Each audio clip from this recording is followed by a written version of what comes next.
for the visitors' sake, been in a series of the book of Acts, and we're on chapter 7 at the moment, or kind of end of chapter 6, chapter 7. And the title of my message will be Becoming Like Jesus, Forgiveness Unlocks the Gospel. And interesting, I thought I'd change that, but here we go. And so in terms of just doing a quick review, is that Louise shared a couple of weeks ago just around the fact that there was a shift in the authority and allegiance that was happening at the time. And so what we start to see is that the temple and the temple leaders and the council realize that they are starting to lose power and influence over the people because the apostles are starting to show signs, wonders, and miracles, and people are gravitating towards what they're saying and towards the gospel of Jesus Christ. And they realize that God's presence is no longer found within the confines of the temple, but is actually in the presence of believers, resident in us as believers, those who have given their allegiance to Jesus, who worship the name above all names. And Louise did a great job on showing how that thing of in the name, how important that was throughout the first 5 chapters of Acts. And we become sacred spaces when we give ourselves to Jesus, when He comes and renews us, and we become somebody that Holy Spirit lives in, and we become walking portals or walking temples that touch people's lives because of what He's doing in and through us. And we operate in His delegated authority. And then I shared last week how God comes and kind of structures the whole church. And we see this is the first mention of others coming in to the authority structures through helping what the church is going to be doing. And the thing about structures, I think a lot of us, and especially in our kind of postmodern, I don't know where we are now. We used to be modern, postmodern. Where are we now? We're in some kind of age, post-crazy age maybe. But we know we don't like structure. You know, don't tell me what to do, my truth, all that kind of stuff. But actually structure, like I said on the road, if you don't have traffic lights, I know this doesn't apply to taxis, but if you don't have traffic lights or stop streets or lines or whatever, you know, people can just do what they want. And so structure, what it actually does is it creates space for multiplication of the gospel. And these men are released, 7 of them, the perfect number 7, godly number of perfection, that God releases 7 to come and help so that the apostles can give themselves to the preaching of the word, to reading the Bible, and to prayer. And the thing about what happens is you can expect tension in these moments because God starts to grow the church and God starts to grow. And we are honestly feeling as Lifehouse, as leaders, that God is doing something among us and we're starting to grow in exponential ways. And of course, tension arises. And I won't go into that. You can go read what happens there. But we need to make sure that we don't burn ourselves out as leaders, as people within the context of the church. And that when we bring people onto leadership, we're not looking for the charismatic leader. Because often what happens with the charismatic leader is they lack character. And so we're not looking for that, but we're looking for people to commission spiritually, not just administratively. We're not looking for people because they're available. We're looking for people because they are called by God and are moved into that space and then create a structure in which God to move by the administration of His kingdom. So let's read Acts chapter 6, the rest of it. And it says, "Now Stephen, a man full of God's grace and power, performed great wonders and signs among the people. Opposition arose, however, from the members of the synagogue of freedmen, Jews of Cyrene and Alexandria, as well as the provinces of Cilicia and Asia, who began to argue with Stephen, but they could not stand up against the wisdom that the Spirit had given him as he spoke. And they secretly persuaded some men to say, 'We have heard Stephen speak blasphemous words against Moses and against God.' So they stirred up the people and the elders and the teachers of the law. They seized Stephen and they brought him to the Sanhedrin. They produced false witnesses." Sounds familiar, doesn't it? "Who testified, 'This fellow never stopped speaking against the holy place and against the law. For we have heard him say that this Jesus of Nazareth will destroy this place and change the customs of Moses handed down to them, down to us.' All who were sitting in the Sanhedrin looked intently at Stephen, and they saw that his face shone like an angel." So just let that sink in. So here's the crazy thing is opposition will always come when the gospel is going out. Just trying to start my clock. There we go. What's interesting is that the synagogues and the guys who come against Stephen, Stephen is from Greek descent. The diaspora, those who were scattered, Jewish people who were outside of Jerusalem, who had come back to Jerusalem. And if you remember last week, that was where some of the boxing started, the Hellenists and the Jewish, the Hebrew guys, because they had different ways of doing things. And certain women weren't getting, the widows weren't getting the distribution of the food. You know what's amazing is that often opposition comes from within. Look at Judas and Jesus. And certainly my experience in ministry for the last 25 years, I've realized that actually the opposition internally is way more damaging than the opposition that comes externally. And they cannot actually get to him. They cannot out-debate him. The Holy Spirit has given him such wisdom that as they come, he just says, rubbish, rubbish, rubbish, this is the way it is. And they start to realize they can't actually debate Stephen. So what does someone do when you out-debate them? They get personal, right? Oh, you've got a funny nose, or whatever the case might be, you know. And what they do is they start to accuse him of blasphemy, and it's pretty much a full list against God, against Moses, against the law that Moses was given by the angels through God, and ultimately the temple as well. And what's going to start to happen is there is this same pattern that happened against Jesus that is happening against Stephen. All of the same things that happened to Jesus with all of the blasphemy and the false witnesses are happening. And what's happening is they realize they're losing power, so what do? They get personal, they politic, and they try and work around this thing, and they end up slandering rather than speaking truth. So,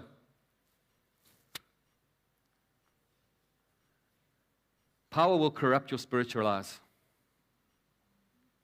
Here's the crazy thing. They are saying that he's blaspheming Moses, but he looks like Moses' face shining after he's been in the Sinai. And they don't see, they don't make that connection. They don't make that mirroring. Or the mirroring in Daniel 7, where we see that Jesus is the Son of Man lifted up and shining. These are teachers of the law. These are well-educated guys in theology. They know the Bible. And yet they don't make that connection. They hold on a second, this guy's face is shining. This must mean something. God must be speaking to us through this guy. Instead, what do? They ask him this question, well, are these accusations true, Stephen? And instead of answering yes or no, he kind of goes into the longest preach of the book of Acts. Now, I sat, before the meeting, I said to Anthony, what do you think? Should I actually read Acts chapter 7? I've got a video that will do it. It's going to be 7.5 minutes, and I'm choosing not to because we have run out of time. But I want to ask you, go and read it, but I'm going to give you a quick synopsis of it because he doesn't answer, but he defends those accusations by going back and giving them a history lesson.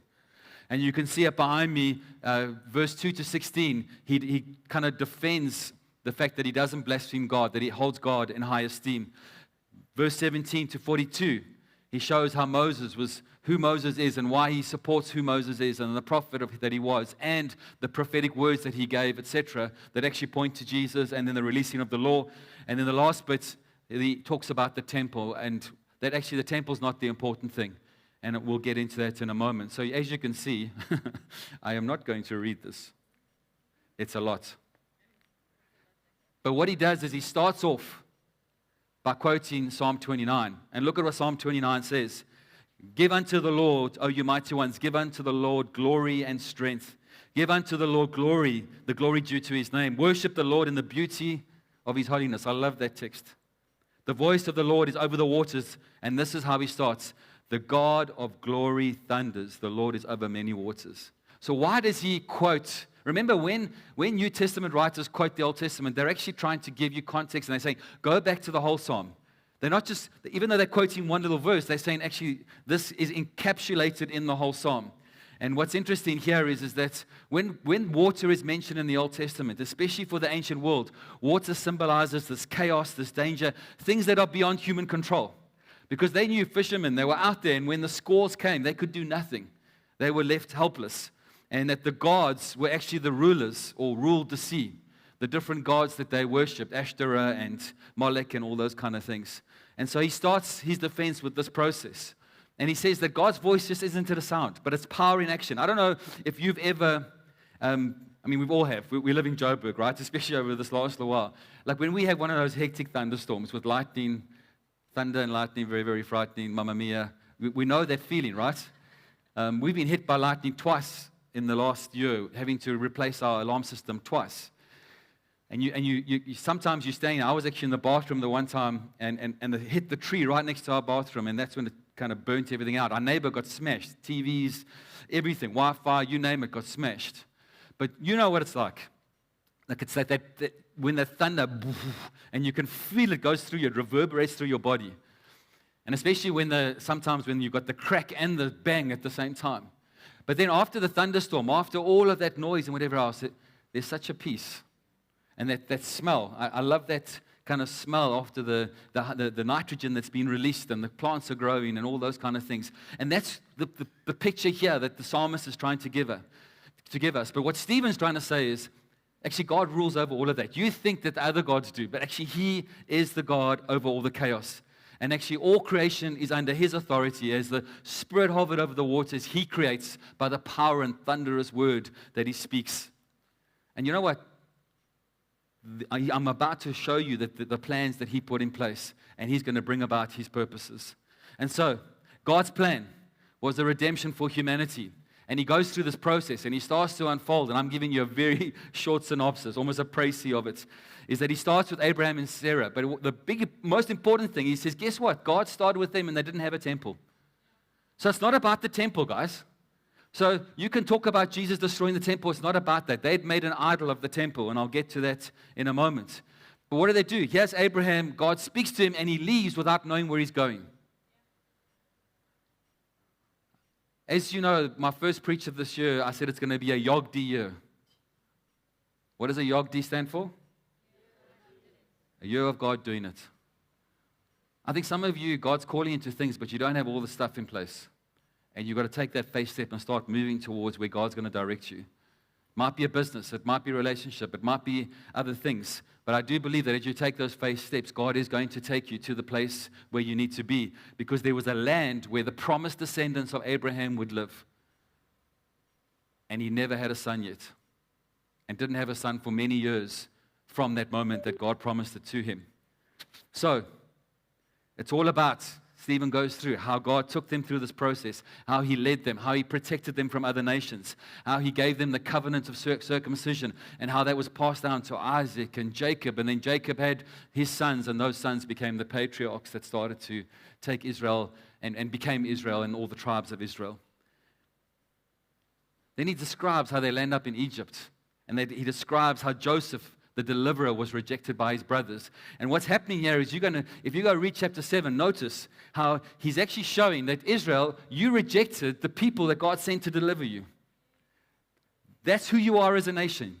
Instead of accepting who God sent you, you kept rejecting the prophets, Moses, now Jesus. But it started off all the way back with Joseph and his brothers. And he's showing us this pattern, and I'm going to show it to you. So let me ask you this question. What are the patterns in your life that God's coming in and keeps touching, but you just keep going back to them? Maybe you've got some form of addiction. Maybe you've got something that you keep doing. Maybe there's something that you should be doing that you're not. I was speaking to somebody earlier, and I won't embarrass them in terms of the detail, but God has said to them, hey, I want you to get up every morning and pray. And said to me, this morning I just felt like, God, let me sleep in today. And then a minute later, no, God, I've committed to this. I'm getting up and I'm praying. It's not about the performance. It's about being with Jesus. And when we do that, God starts to do stuff in and around us that we can't do on our own. And so, where are you not seeing God's hand? Maybe it's because you are not looking for where He's actually sent things to deliver you from where you're at, because you're trying to boormaak 'n plan rather than trusting Him. So let's have a look at Moses, because he starts to move into Moses. And Moses only sensed his call at about 40 years old. And some of you know the story, and maybe some of you don't, but he's walking and he sees an Israelite being mistreated by an Egyptian slave master, and he goes to help, and he ends up killing the Egyptian. And then he goes back and he returns to these guys, and he says, he sees these Israelites fighting. He goes, why are you fighting, man? God's kind of given me to deliver you guys from the Egyptians. And they say, who made you Lord over my life? Like my kids used to say to me when they were younger, you're not my boss. Hey? You're not the boss of me. Especially one daughter, which I can't remember which. But it's interesting that that's a quote that comes from Exodus that now Stephen quotes in Acts chapter 7, talking about the same thing. This is the way Israel operates. And now they're doing it with Jesus. So what he does is he realizes he's in trouble and he flees to Midian. And as you can see, it's a real place. It's on the shores of the Red Sea in northwest Saudi Arabia. And can you imagine if he lived in modern day, wherever? Here is a crown prince who has got everything you could possibly want. He's probably number 2 in the whole of Egypt. Even his chariot has Pharaoh number 2 on it. He has got all the wealth, all the ladies, all the whatever you want, he's got it. And yet he chooses to leave Egypt. He could have got away with it. He could have gone, actually, Dad, Pharaoh wasn't his dad. It was his grandfather. Actually, sorry, man. I messed up and, I went to help because this guy was being too brutal. He could have got away with it, but he chose because God had already started something in his heart. And he fled to Midian. Now, picture this young Moses. He was more, like I've said and I've described, he was more like this playboy. And his decision is way more of a bigger magnitude than we think. We think of Moses as this old oak with the big beard and the staff and kind of shuffling along. But as a young man, if you go read the Bible, even Moses says he was really handsome. But how's this for Hebrews 11, which is, the whole... I've got it there somewhere. The Hall of Fame for faith people. And it says in Hebrews 11, 25, 26, it says, he chose to be mistreated and disgrace rather than fleeting pleasures and the sin and treasures that were available to him. And obviously I've summarized that. That's what Moses did. By faith, he realized, actually, God's called me. I can't stay here. I need to leave. And you know what? Being in the world, being in the will of God, one day in your courts, Lord, one day in your courts is like 1,000 elsewhere.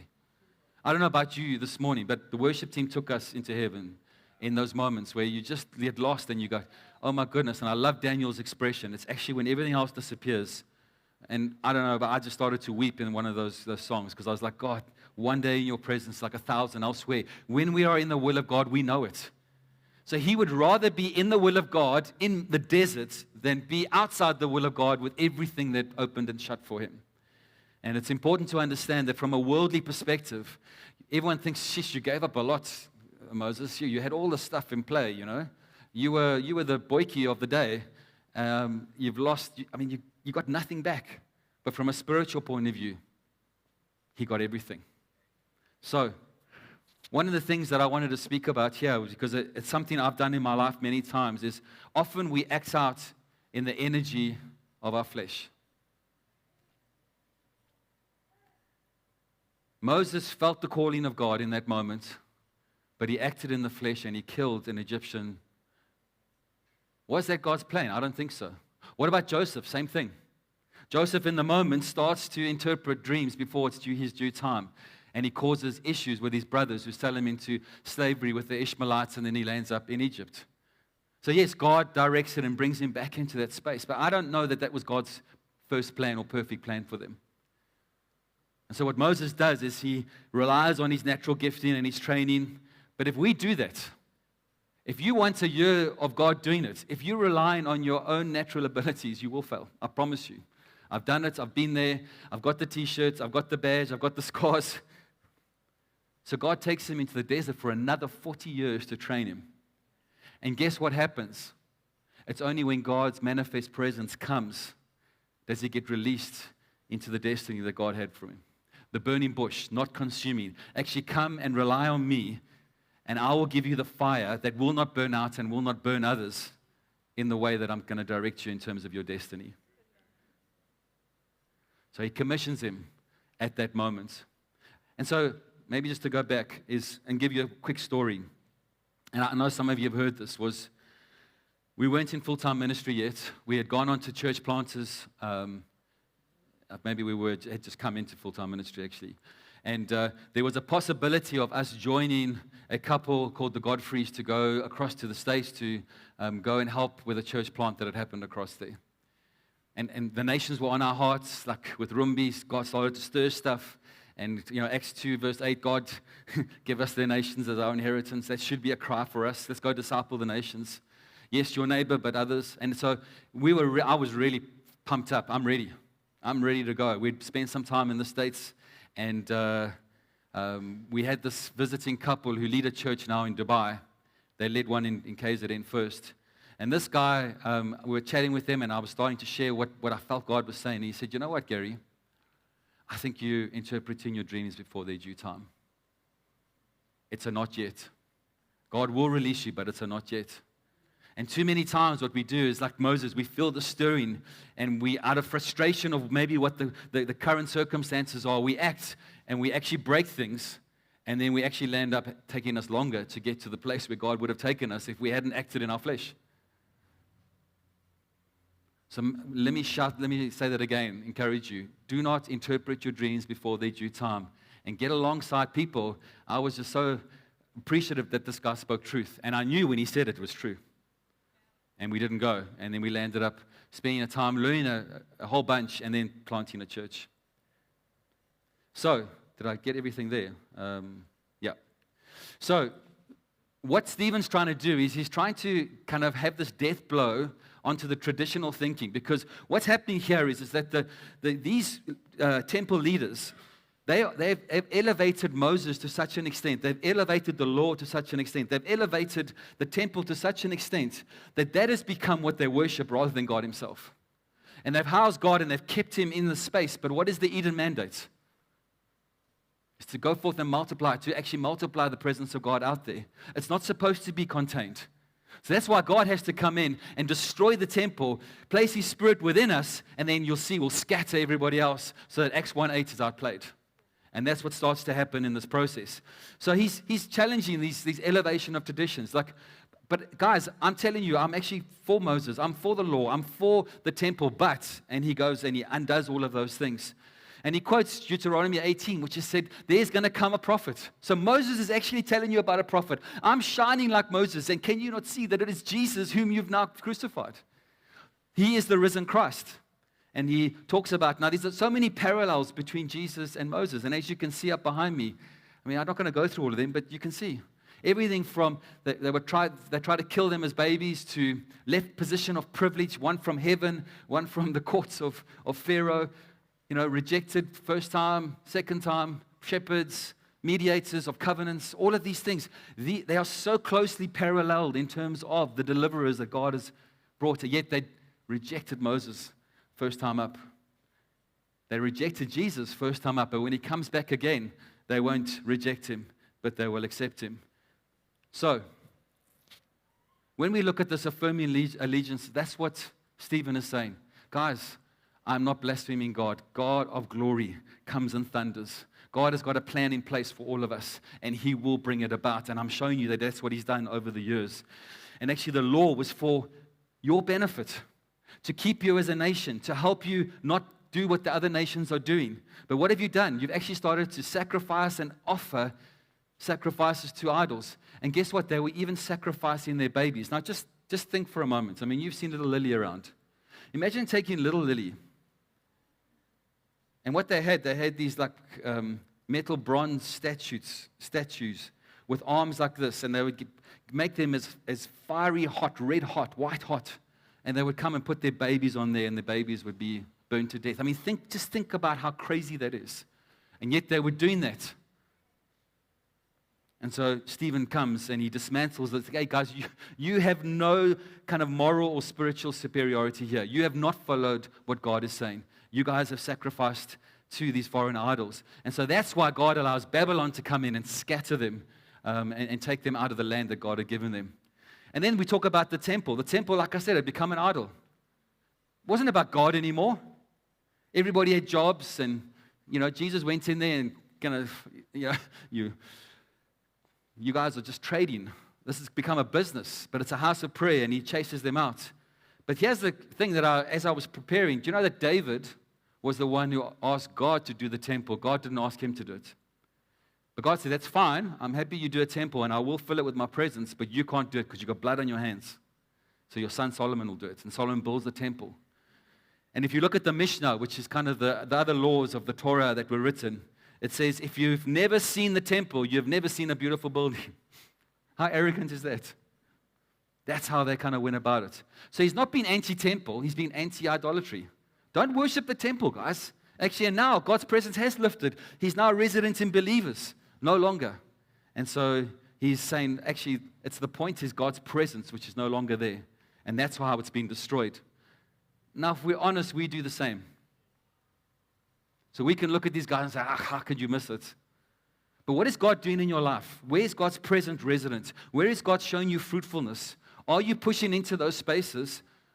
And are those spaces now becoming more important than God himself? And maybe God's presence is starting to drift away. Maybe it's your work. Maybe it's relationships. And it could be mom, dad, kids. It could be all of those things. If your child becomes more important than God and you stop spending time with God, that is actually going to be detrimental to your child.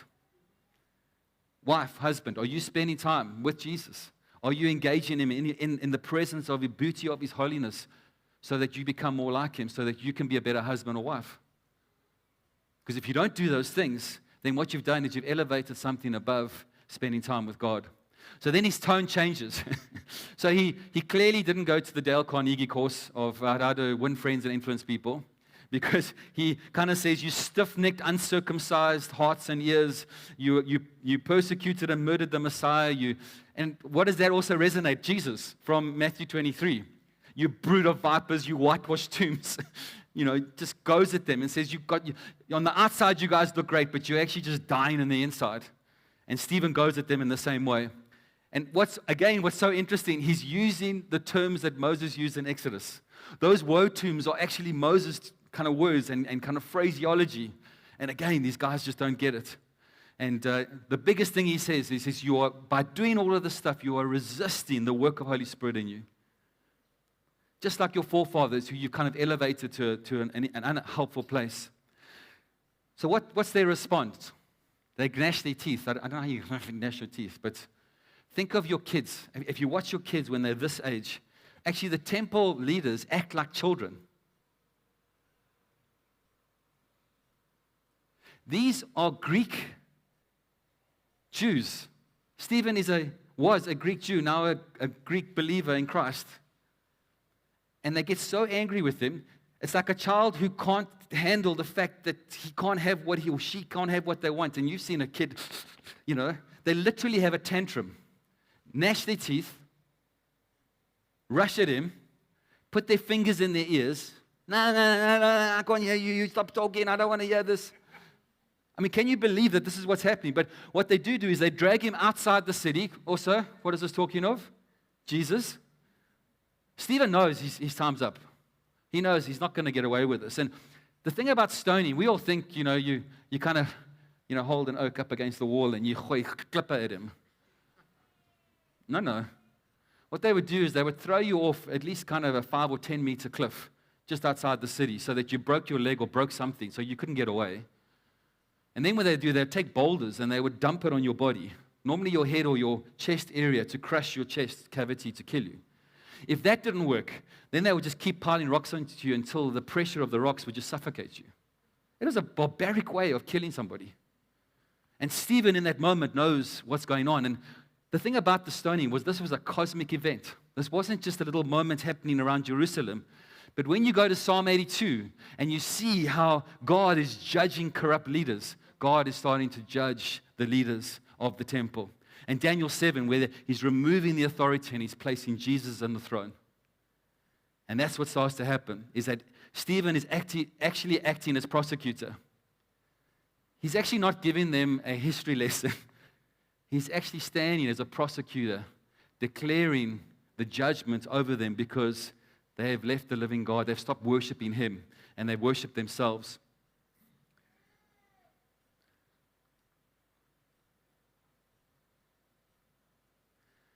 They start to realize that why they want to put their fingers in their ears is they realize they're losing the authority, they are losing the system, and that their power has been taken from them, and Jesus has been set in place. And so what do? The only way to do this is to silence him. Look at what's happening in our country today. All these prosecutors that are coming up against the corrupt officials, they're getting taken out. Even this week, if you've read the newspapers. Okay, The guy failed, but there are assassinations happening because let's silence him because they're going to speak truth. What do you do when someone speaks truth to you?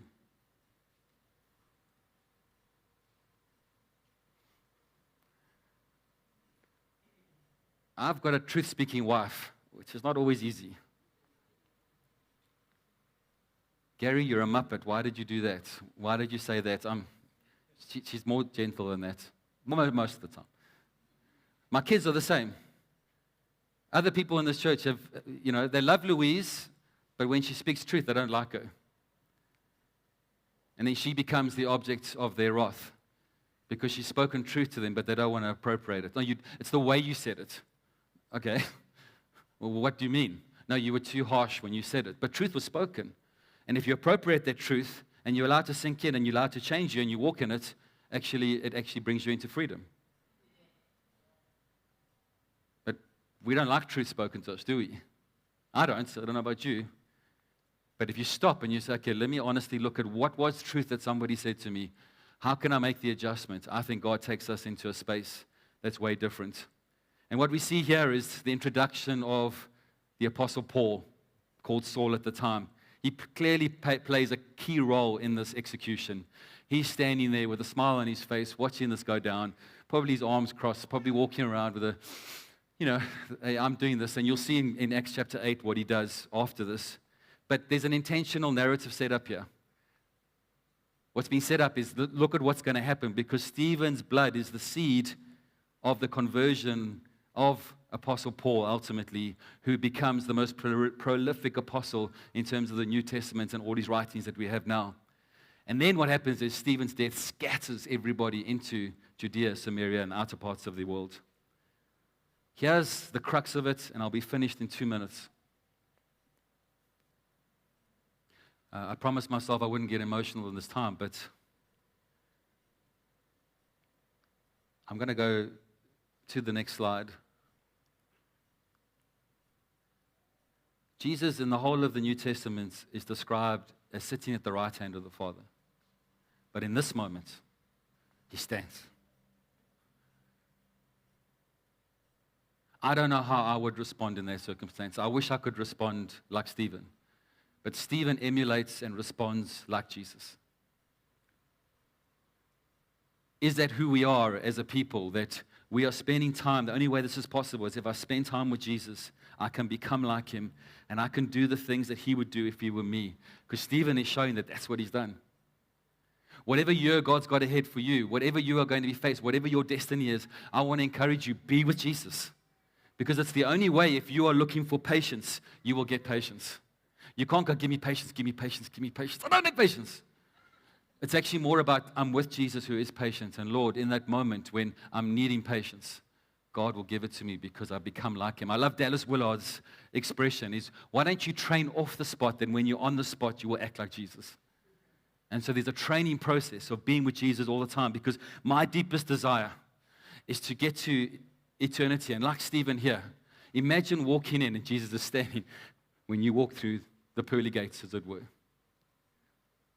And so that's why he's standing. He's standing to honor. And I want to say to the young folks, we've lost it. When somebody walks into a room or when somebody comes to shake your hand, stand up. There's an honor in just standing up and shaking someone's hand, or standing up when somebody elderly walks in, just to honor their presence. In our modern day, just slouch on the couch with my phone in my hand. No, get up and honor the person that comes in. And Jesus honors Stephen as he enters into eternity. And I'm pretty sure he said, well done, good and faithful servant. That's what I'm trusting. My desire is when I enter into heaven, and he says, here, this is all the treasures you've stored up in heaven, Gary. Well done, my good and faithful servant. And I'm hoping that'll be the same for all of us. Why? Because forgiveness unlocks the gospel. In that moment, he acts like Jesus. Father, forgive them. Don't hold this against them. And then he falls asleep. Huh? What do you mean he falls asleep? Yeah, he died. But I think what the Bible and what Luke's trying to tell us is that believers, we literally fall asleep. We close our eyes and we open them. I love Dallas Willard's stuff, and I've said this before. Dallas Willard says, I want to be so entrenched in God's presence here on Project Planet Earth that when I die, I'm only going to realize it a week or two later. There's a hope that we have in Christ because of the hope that God has put in place, because of what Jesus has done, that we close our eyes and we open it, and the first face we see is Jesus. And may we hear, well done, Gary, my good.